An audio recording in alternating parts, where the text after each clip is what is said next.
लोगों में मेवात के लोगों में नेताओं को लेकर यकीन नहीं है। उन्हें लगता है कि वो फिर से जीतेंगे और फिर से 5 साल रह कर के अपनी जेबें भरेंगे और फिर चले जाएंगे।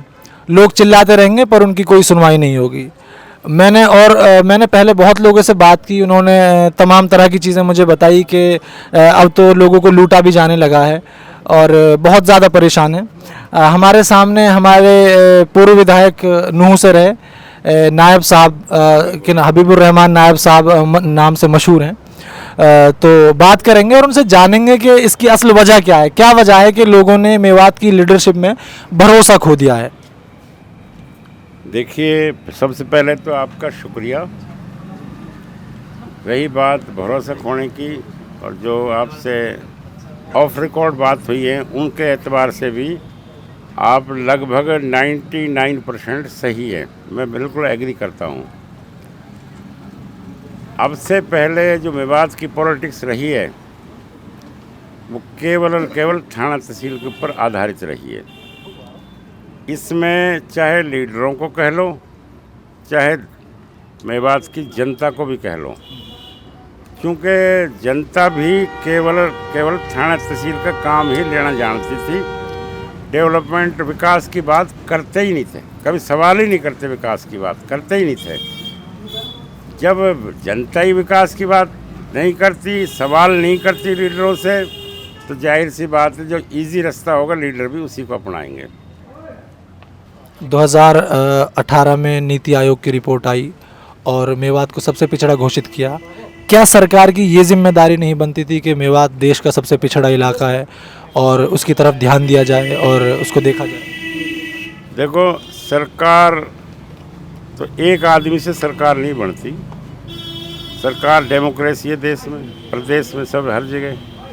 जो नुमाइंदे भेजते हैं असेंबली में या पार्लियामेंट में, वहाँ तो एक मजमुआ ख़जाना है। अब जितना कोई अपने इलाके के लिए खींच के लाएगा, मेहनत कोशिश करेगा, तब आएंगे। वैसे कोई नहीं देता। जब तक बच्चे को माँ भी दूध नहीं पिलाती, जब तक वो रोता नहीं है। नुमाइंदे, मैंने वही बताया ना, उनका आराम से काम चल रहा था। जब तक लोग इनको, जब जैसे इलेक्शन आते हैं या फील्ड में जाते हैं, इनसे विकास की बात पूछेंगे नहीं, विकास की बात नहीं करेंगे, मेरे ख्याल से तो जब तक अक्ल सलीम इनको मुश्किल आएगी। तो आपको रही बात, मुझे एक मौका मिला है 2005 से लेकर 9 तक।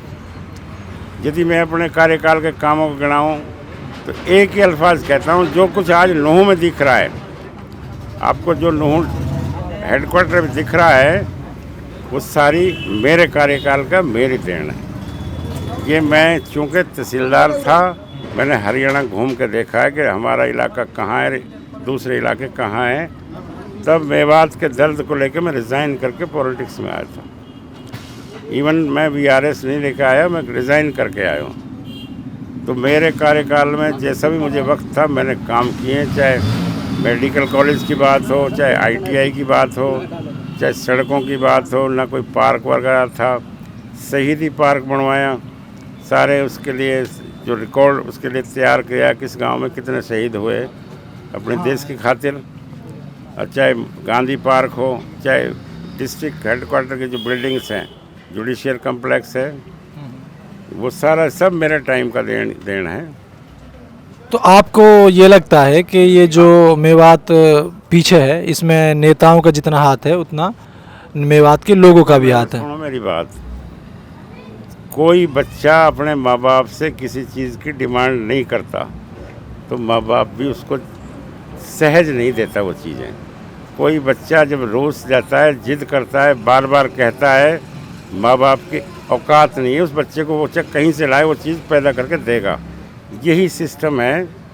जब तक मेवात के लोग इनसे 5 साल का हिसाब नहीं मांगेंगे, तब तक सोते रहेंगे, पक्का सोते रहेंगे।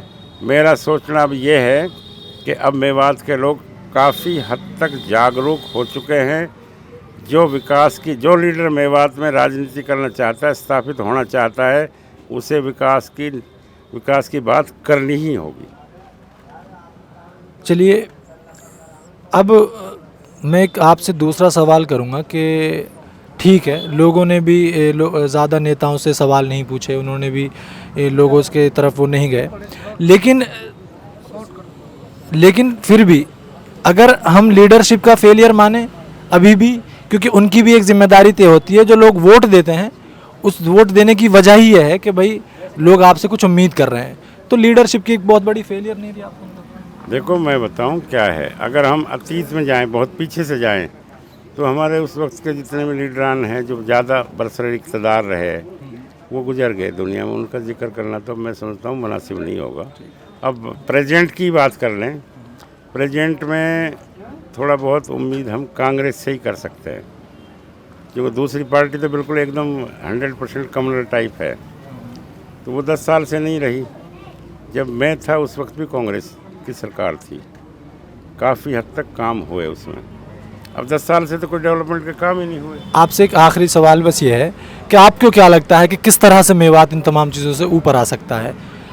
देखिए, एक अकेला चाहे लीडरशिप हो, जब तक सारे लोग, चाहे वो बुद्धिजीवी लोग हैं, हमारे जिम्मेवार तबका है, पॉलिटिशियंस हैं, सामाजिक जो संगठन हैं, सब मिलके अगर काम करें और इलाके की भलाई की सोच रखते हों, सरकार यदि बनी, इस बार मैं उम्मीद करता हूं कि इंशाअल्लाह बहुत मार हो रही है लीडरों के पीछे, इस बार ज़रूर काम होंगे।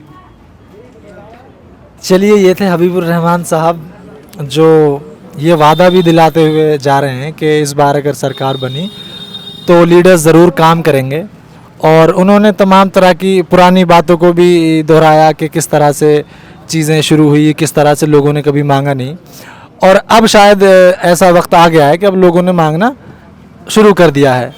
और देखते हैं इस इलेक्शन में क्या होता है, लोग किस तरह के लीडर्स को आगे लेकर के आते हैं, किस तरह के लोगों में अपना भरोसा दिखाते हैं। लेकिन इसके साथ ही हम लोगों की तमाम परेशानियों को फिर भी अपने नेताओं के सामने उजागर करते रहेंगे, ताकि जब इलेक्शन पूरा हो तो उनको हम ये दोबारा से याद दहानी करा सकें कि हमने इस तरह के आपसे सवाल पूछे थे, ये प्रॉब्लम्स मेवात में हैं, ये परेशानियां मेवात में हैं, और वो उन परेशानियों की तरफ देख सकें। बहुत बहुत शुक्रिया। चैनल को सब्सक्राइब करें, लाइक करें और शेयर